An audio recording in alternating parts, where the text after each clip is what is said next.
Hey guys, how are you doing? Everybody's probably hungry at this point. I know I am. Are you guys all right? Everybody good? Need water? Okay, so first of all, I'm just so inspired to be here. I have an 18-year-old and a 15-year-old at home, and they don't make the kinds of efforts that you guys have made, despite me being their mother, and probably because I'm their mother, they don't want to do it. I feel like maybe my path is like soaking in somewhere someday, but right now, you guys are examples to me to take home to my kids. So thank you so much for doing what you guys do. As mentioned, my path has been a little circuitous. So I founded Eco Stiletto after being completely mind blown by Healthy Child, Healthy World. I ended up working, blogging as Mommy Greenest, doing kind of a bunch of things. Really, the common thread was reducing toxic chemical exposures. And so today, when I sat down, actually, we were talking, and the question was, why are you now at 5 Gyres, right? 5 Gyres protects the ocean from plastic. What's the connection between what you've been doing in fashion and beauty and parenting and, all these things and 5 Gyres? Like, do you like boats? What's the deal? The common thread is plastics are the medium with which most toxic chemicals enter our world, right? Plastic is the way that those toxic chemicals are being delivered to our systems. So plastic, to me, is the answer to a lot of these problems. And I'm going to tell you a little bit. Oh, this is so complicated. Oh, that worked. Okay. So how many of you have heard about the giant Texas-sized floating island of trash in the middle of the Pacific Ocean, right? Or maybe it's two Texases now. So I'm here to tell you that that island does not exist. That's a myth. That's a big part of this myth. So these are some of the first ads when plastic was introduced to this culture in the 1950s. So plastic was promoted as the perfect material. It's cheap, it's lightweight, and best of all, you can throw it away. You don't have to wash it. You can throw it away. So now we know, oh, my slide got messed up. Now we know that there is no away, right? There's no place that plastic is going and miraculously disappearing. Every piece of plastic that we've ever used on this planet is still here in some form or another. And a lot of it is floating in these giant currents called the gyres. These are the 5 main subtropical gyres. And that's the reason that 5 Gyres has its name. And by the way, the first question I get is, 5 Guys? Is that like the pizza place? No. 5 Gyres. Like a gyroscope, okay? So these giant floating currents that trap a lot of plastic pollution in the ocean. So there are so many causes. There's animal rights, there's human health, there's climate change, there's everything. So why should you care about plastic? Because plastic touches all of them. So animal rights. More than 600 species in the ocean are killed or endangered by plastic pollution. Human health. Plastic has the unique ability to not only absorb toxic chemicals in the ocean, but to release toxic chemicals. So what that means is that once you have a piece of plastic that's been sitting in the ocean for a long time, it can be 1 million times more toxic than the water around it. That becomes a problem when those little pieces of plastic are eaten by the little fish, and then the little fish get eaten by the big fish, and then the big fish get eaten by the bigger fish. And what you end up with is a piece of fish with 16 pieces of plastic in its tummy, and that was found in the middle of the North Pacific Gyre.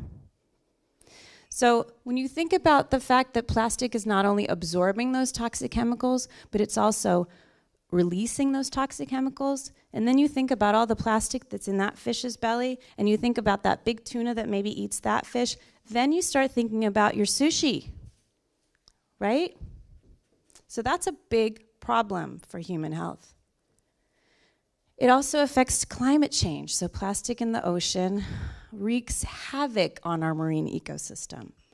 Our ecosystem is dependent on Phytoplankton, which produce 70% of our oxygen and sequester 40% of our carbon. We have been talking about that today in different forms, but think about that. What happens when we choke our ocean with plastic, which is what we've been doing?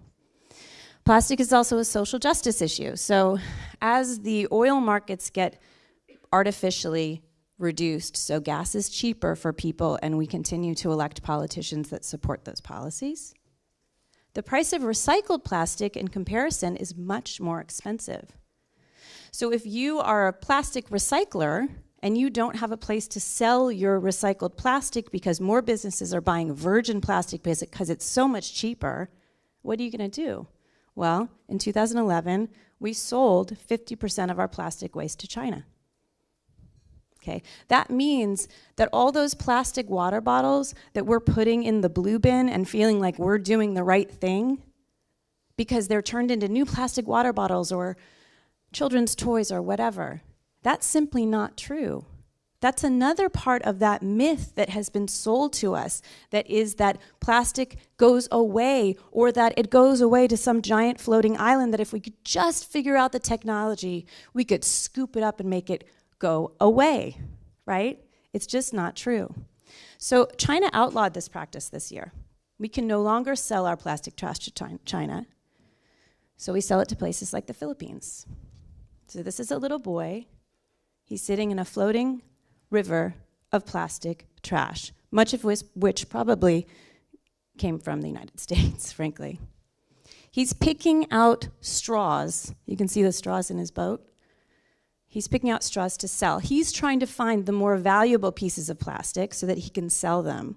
The remainder goes straight down those waterways into the ocean, or it's burned.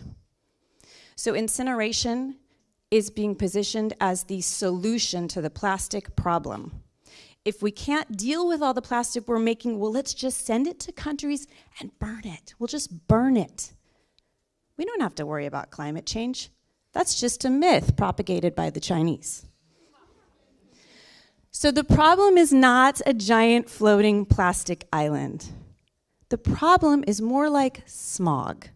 So think about the way that we think about smog in the air, right? Tiny little pieces of particulate matter, very harmful. We all know they're bad. It's really the same thing in the ocean. Tiny little pieces of plastic breaking down because they never fully biodegrade. They do photodegrade, which means they break down into tinier and tinier pieces, working their way up the food chain.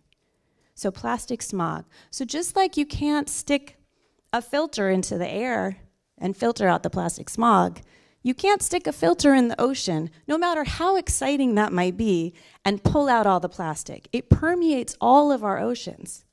So what we have to do in the same way that we have helped to control the problem of smog is we have to stop those emissions at the source, right? We have to stop the plastic from going into the ocean. We have to stop using so much plastic.